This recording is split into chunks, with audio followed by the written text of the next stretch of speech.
छात्रों, आज हम कक्षा 10 की सामाजिक विज्ञान की अर्थशास्त्र में अध्याय 5 उपभोक्ता अधिकार का अध्ययन करेंगे। तो आइए हम इस अध्याय की शुरुआत करते हैं। उपभोक्ता उपभोक्ता वह होता है जो वस्तुओं और सेवाओं का उपभोग करता है।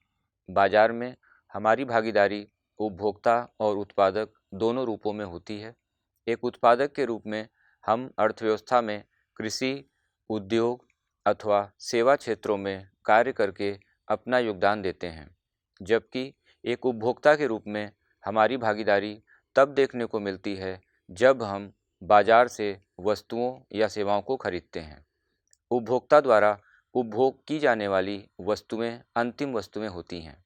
बाजार में अक्सर उपभोक्ताओं को एक क्रेता के रूप में विक्रेताओं से उलझते हुए देखा जा सकता है। यह टकराव सामान्यतया खरीदी गई वस्तु की खराब गुणवत्ता, अधिक मूल्य अथवा अन्य किसी प्रकार की शिकायत की वजह से होता है। ऐसी स्थिति में क्रेता खरीदी गई वस्तु को वापस करने का प्रयास करता है, किंतु विक्रेता द्वारा ऐसा करने से मना किया जाता है। ऐसी स्थिति में उपभोक्ता अपने आप को कमज़ोर महसूस करता है। खरीदी गई वस्तु अथवा सेवा के बारे में जब भी कोई शिकायत होती है तो विक्रेता संपूर्ण उत्तरदायित्व क्रेता पर डालने का प्रयास करता है। बाजार में इस प्रकार का शोषण कई रूपों में होता है, जैसे कभी कभी व्यापारी अनुचित व्यापार करने लग जाते हैं, जैसे दुकानदार उचित वजन से कम वजन मापते हैं, या व्यापारी उन करों को जोड़ देते हैं जिसके बारे में क्रेता को कुछ भी पता नहीं होता है, अथवा कभी कभी मिलावटी या दोषपूर्ण वस्तुएं भी बेची जाती हैं। जब उत्पादक कम होते हैं अथवा किसी वस्तु को बेचने वाले लोग कम होते हैं तो वे अपने आप को शक्तिशाली महसूस करते हैं। इसी प्रकार जब उपभोक्ता अथवा क्रेता कम मात्रा में खरीदारी करते हैं अथवा वे संगठित नहीं होते हैं तो बाजार उचित तरीके से कार्य नहीं करता है। विशेष रूप से यह स्थिति तब देखने को मिलती है जब वस्तुओं का उत्पादन बड़ी कंपनियां कर रही होती हैं। अधिक पूंजी वाली बड़ी कंपनियां शक्तिशाली और समृद्ध होती हैं, जो विभिन्न प्रकार की चालाकीपूर्ण कार्यों से बाजार को प्रभावित करने का प्रयास करती हैं। उपभोक्ताओं को आकर्षित करने के लिए वे मीडिया के माध्यम से अथवा अन्य स्रोतों से कभी-कभी गलत सूचना भी प्रसारित करते हैं। प्रायः प्रचार में अथवा विज्ञापन में कंपनियों द्वारा किए जाने वाले दावे सत्य से परे होते हैं। जैसे एक कंपनी ने यह दावा करते हुए कि माता के दूध से हमारा उत्पादन अधिक श्रेष्ठ है। शिशुओं के लिए दूध का पाउडर संपूर्ण विश्व में कई वर्षों से बेचा गया है। कई वर्षों के संघर्ष के बाद कंपनी को यह स्वीकार करना पड़ा कि वह झूठे दावे करते आ रही थी। इसी तरह सिगरेट या तंबाकू उत्पादक कंपनियां यह बात प्रचार में नहीं लाना चाहती थीं कि उनके उत्पाद से कैंसर का खतरा उत्पन्न हो सकता है। न्यायालय में एक लंबी लड़ाई के बाद कंपनियों को यह मानना पड़ा कि उनके इस उत्पाद से कैंसर हो सकता है। उपभोक्ताओं की सुरक्षा सुरक्षित करने के लिए सुनिश्चित करने के लिए नियमों की आवश्यकता होती है। उपभोक्ता आंदोलन। जैसा कि प्रारंभ में बताया गया कि उपभोक्ता के असंतोष की वजह से एवं उत्पादकों के अनुचित व्यापार के कारण उपभोक्ता आंदोलन की आवश्यकता पड़ी। बाजार में उपभोक्ताओं को शोषण से बचाने के लिए कोई कानूनी व्यवस्था उपलब्ध नहीं थी। यदि उपभोक्ताओं को उत्पाद के संबंध में किसी प्रकार की शिकायत होती थी अथवा वह असंतुष्ट रहता था तो अधिक से अधिक वह उस विशेष ब्रांड के उत्पाद को खरीदना बंद कर सकता था या उस दुकान से खरीदारी करना बंद कर देता था। बस यह मान लिया जाता था कि संपूर्ण जिम्मेदारी उपभोक्ता की होती है। किसी वस्तु या सेवा को खरीदते समय उपभोक्ता सावधानी बरते, बस यही मानकर कोई कार्रवाई नहीं की जाती थी।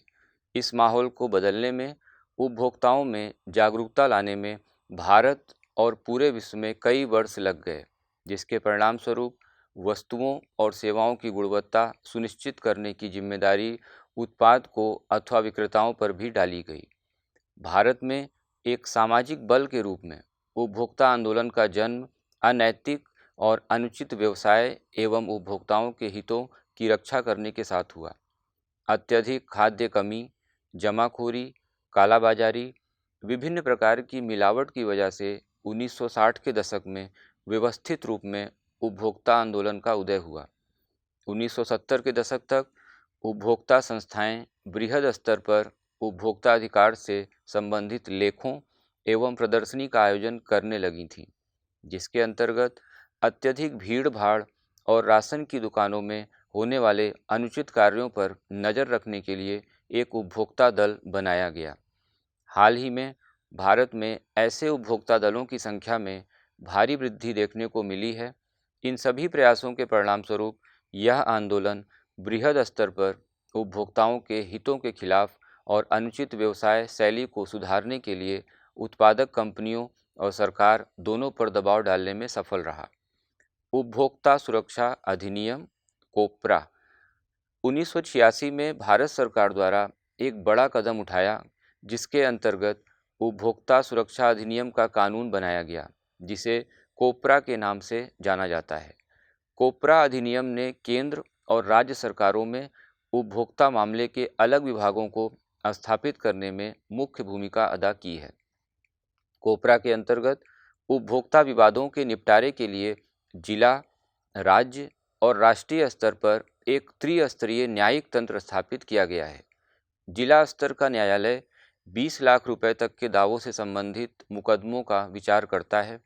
राज्य स्तरीय अदालतें 20 लाख से 1 करोड़ तक के मामले और राष्ट्रीय स्तर तक की अदालतें 1 करोड़ से ऊपर के मामलों से संबंधित मुकदमों को देखती है। यदि कोई मुकदमा जिला न्यायालय में खारिज कर दिया जाता है, तो उपभोक्ता राज्य स्तर की न्यायालय में और उसके बाद राष्ट्रीय स्तर के न्यायालय में अपील किया जा सकता है। इस प्रकार अधिनियम ने उपभोक्ता के रूप में उपभोक्ता न्यायालय में प्रतिनिधित्व का अधिकार देकर उपभोक्ताओं को सशक्त बनाया है। अंतर्राष्ट्रीय स्तर पर उपभोक्ता सुरक्षा। उपभोक्ता सुरक्षा को लेकर अंतर्राष्ट्रीय स्तर पर सबसे पहले 1985 में संयुक्त राष्ट्र संघ ने कुछ दिशा निर्देश बनाए। यह उपभोक्ताओं की सुरक्षा के लिए उपयुक्त तरीके अपनाने हेतु राष्ट्रों के लिए और ऐसा करने के लिए अपनी सरकारों को मजबूर करने हेतु उपभोक्ता की वकालत करने वाले समूह के लिए एक हथियार था। अंतर्राष्ट्रीय स्तर पर उपभोक्ता आंदोलन का आधार बना। आज उपभोक्ता इंटरनेशनल 100 से अधिक देशों के 240 संस्थाओं का एक संरक्षक संस्था बन गया है। वस्तुओं और सेवाओं के बारे में जानकारी। जब हम बाजार से कोई वस्तु खरीदते हैं तो उसके पैकेट पर कुछ खास जानकारियां देखने को मिलती हैं, जैसे वस्तु के अवयवों, मूल्य, निर्माण की तारीख, खराब होने की अंतिम तिथि और संबंधित कंपनी का नाम एवं पता। जैसे जब बाजार से कोई दवा खरीदी जाती है तो उसके ऊपर दवा के उचित प्रयोग एवं उससे संबंधित दिशा निर्देश अंकित होता है। ऐसे ही जब कोई वस्त्र खरीदते हैं तो धुलाई संबंधित निर्देश उसके साथ प्राप्त होते हैं। ऐसे नियम एवं कानून क्यों बनाए गए, जिससे उस वस्तु को बनाने वाली कंपनी को यह सब जानकारियां देनी पड़ती हैं? यह केवल इसलिए कि उपभोक्ता जिन वस्तुओं एवं सेवाओं को खरीदता है उसके बारे में उसे सूचना प्राप्त करने का अधिकार है, और इसके बाद ही यदि वस्तु की गुणवत्ता अथवा अन्य किसी शिकायत पर उपभोक्ता मुआवजा पाने अथवा वस्तु को बदलने की मांग कर सकता है। जैसे यदि बाजार से हम कोई वस्तु खरीदते हैं और उसके खराब होने की अंतिम तिथि के पहले ही खराब हो जाती है तो हम उसे बदलने के बारे में कह सकते हैं, किंतु खराब होने की अंतिम समय सीमा उस पर अंकित नहीं है, तब उत्पादक दुकानदार पर आरोप लगा सकता है और वह अपनी जिम्मेदारी से इनकार कर सकता है। यदि विक्रेता अंतिम तिथि समाप्त हो गई किसी वस्तु को बेचता है तो उसके खिलाफ कार्रवाई की जा सकती है। किसी भी वस्तु का मूल्य उस पर अंकित अधिकतम खुदरा मूल्य अर्थात MRP से अधिक नहीं हो सकता। सामान्य उपभोक्ता या क्रेता अधिकतम खुदरा मूल्य से कम मूल्य पर वस्तु को खरीदने के लिए मोल भाव करने का प्रयास करते हैं। आज सरकार द्वारा प्रदत्त विविध सेवाओं को उपयोगी बनाने के लिए सूचना पाने के अधिकार को बढ़ा दिया गया है। वर्ष 2005 के अक्टूबर माह में भारत सरकार ने एक कानून लागू किया, RTI यह सूचना पाने के अधिकार के नाम से जाना जाता है और यह कानून देश के नागरिकों को सरकारी विभागों के कार्यकलापों की सभी सूचनाएं पाने के अधिकार को सुनिश्चित करता है। इस आरटीआई एक्ट का प्रयोग विभिन्न दशाओं में किया जा सकता है। उपभोक्ता न्यायालय। जब कभी उपभोक्ताओं के अधिकारों की अवहेलना की जाती है, जैसा कि हमारे देश में अक्सर देखने को मिलता है, तो ऐसी स्थिति में उपभोक्ताओं को न्याय दिलाने के लिए उपभोक्ता न्यायालय बनाया गया है। उपभोक्ताओं को अनुचित सौदेबाजी और शोषण के विरुद्ध क्षतिपूर्ति निवारण का अधिकार दिया गया है। यदि एक उपभोक्ता को कोई क्षति पहुंचाई जाती है, तो क्षति की मात्रा के आधार पर उसे क्षतिपूर्ति पाने का अधिकार होता है। इस कार्य को पूरा करने के लिए आसान और प्रभावी जन प्रणाली बनाने की आवश्यकता है। उपभोक्ता अदालतों के माध्यम से उपभोक्ता के अधिकारों को संरक्षण दिया जाता है और उन्हें न्याय प्राप्त होता है। भारत में उपभोक्ता आंदोलन ने विभिन्न संगठनों के निर्माण में पहल की है। सामान्यतः इसे उपभोक्ता संरक्षण परिषद के नाम से जाना जाता है, जो युवाओं का मार्गदर्शन करती है। यह उपभोक्ताओं का मार्गदर्शन करती है कि कैसे उपभोक्ता अदालत में मुकदमा दर्ज कराया जा सकता है। कई अवसरों पर उपभोक्ता अदालत व्यक्ति विशेष का प्रतिनिधित्व करते हैं। यह संगठन जनता में जागरूकता पैदा करने के लिए सरकार से वित्तीय सहयोग भी प्राप्त करते हैं। यदि कोई व्यक्ति एक आवासीय कॉलोनी में रहता है, तो उसने निवासी कल्याण संघ का बोर्ड अवश्य देखा होगा। यदि उसके साथ कोई अनुचित व्यवसायिक कार्रवाई होती है, तो उपभोक्ता न्यायालय में प्रतिनिधित्व का अधिकार देकर उपभोक्ताओं को समर्थ बनाया गया है। जागरूक उपभोक्ता के लिए कुछ खास एवं आवश्यक बातें। जब हम बाजार से विभिन्न वस्तुएं और सेवाएं खरीदते हैं, तो एक उपभोक्ता के रूप में हमें अपने अधिकारों के प्रति सचेत रहना होगा। तब हम अच्छे और खराब में चुनाव करने में सक्षम होते हैं। एक जागरूक उपभोक्ता बनने के लिए निपुणता एवं ज्ञान प्राप्त करने की जरूरत होती है। हम अपने अधिकारों के प्रति जागरूक रहें। सरकार द्वारा टेलीविज़न एवं अन्य माध्यमों से उपभोक्ताओं को जागरूक करने के लिए विभिन्न प्रकार के विज्ञापनों का सहारा लिया गया है। सरकार द्वारा वस्तुओं की गुणवत्ता को पहचानने हेतु कुछ विशेष प्रकार के प्रमाणित चिन्ह उपभोक्ताओं के मध्य प्रदर्शित की जाती है, जिसके आधार पर उपभोक्ता किसी वस्तु पर अंकित अथवा चिन्हित लोगो अथवा प्रमाणित चिन्ह के आधार पर उसकी गुणवत्ता का आकलन आसानी से कर सकते हैं। जैसे ISI mark, egg mark, hallmark इत्यादि ऐसे संगठन हैं जो कि अनुवीक्षण तथा प्रमाण पत्र जारी करते हैं। वह केवल ऐसे उत्पाद को ही यह प्रमाण चिन्ह वस्तु पर अंकित करने की अनुमति देते हैं जिनके उत्पादों की गुणवत्ता श्रेष्ठ होती है। यदि यह गुणवत्ता श्रेष्ठ कोटि की नहीं होती है, तो ऐसे उत्पादों पर यह प्रमाण चिन्ह अंकित करने की अनुमति नहीं दी जाती है। यद्यपि यह संगठन बहुत से उत्पादों के लिए गुणवत्ता का मानदंड विकसित करते हैं, लेकिन सभी उत्पाद को इन मानदंडों का पालन करना जरूरी नहीं होता। फिर भी कुछ उत्पाद जो उपभोक्ता की सुरक्षा और स्वास्थ्य को प्रभावित कर सकते हैं या जिनका उपयोग बड़े पैमाने पर होता है, जैसे कि LPG गैस सिलेंडर, रंग, खाद्य रंग एवं उसमें प्रयुक्त सामग्री, बोतलबंद पेयजल इत्यादि के उत्पादन के लिए यह अनिवार्य किया गया है कि उत्पादक इन संगठनों से प्रमाण पत्र प्राप्त कर सकें। यहाँ पर नीचे आपको कुछ प्रमाणित चिन्ह दिखाए जा रहे हैं, जिससे आप किसी वस्तु को खरीदते समय उस वस्तु के पैकेट पर इन चिन्हों की जांच करके उसकी गुणवत्ता को समझ सकते हैं। उपभोक्ता आंदोलन का भविष्य। जैसा कि हमें ज्ञात है कि 24 दिसंबर को भारत में राष्ट्रीय उपभोक्ता दिवस मनाया जाता है। 1986 में इसी दिन भारतीय संसद ने उपभोक्ता संरक्षण अधिनियम पारित किया था। भारत उन देशों में से एक है जहां उपभोक्ता संबंधी समस्याओं के निवारण के लिए विशिष्ट न्यायालय है।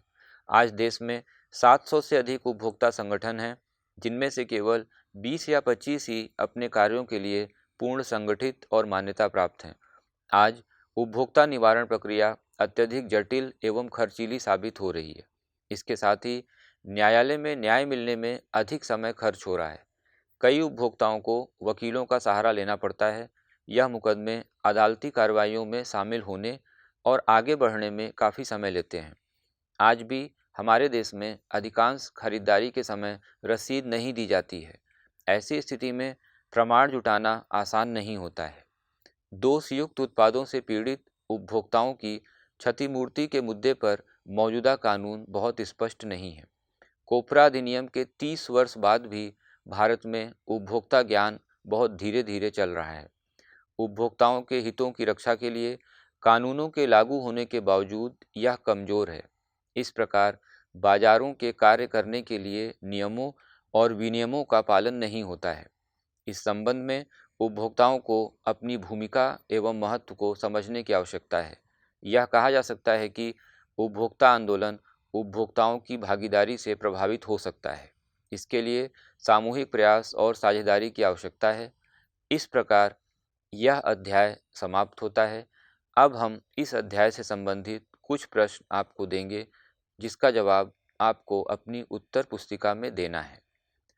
पहला प्रश्न, बाजार में नियमों तथा विनियमों की आवश्यकता क्यों पड़ती है? कुछ उदाहरण द्वारा समझाइए। दूसरा प्रश्न, भारत में उपभोक्ता आंदोलन की शुरुआत किन कारणों से हुई? तीसरा प्रश्न, उपभोक्ता सुरक्षा अधिनियम 1986 की आवश्यकता क्यों पड़ी? चौथा प्रश्न, वस्तुओं की गुणवत्ता के प्रमाणीकरण हेतु अंकित किए जाने वाले कुछ चिन्हों का वर्णन कीजिए। पांचवा प्रश्न, भारत में उपभोक्ता आंदोलन की प्रगति की समीक्षा कीजिए। छठा प्रश्न, भारत में उपभोक्ताओं को समर्थ बनाने के लिए सरकार द्वारा किस कानूनी मानदंडों को लागू करना चाहिए?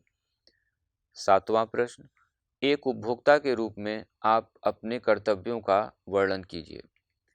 इस प्रकार इस अध्याय से संबंधित इस प्रश्नों का जवाब आप अपनी उत्तर पुस्तिका में देंगे। उसके बाद यह सुनिश्चित होगा कि यह अध्याय आपको समझ में आया या नहीं। धन्यवाद।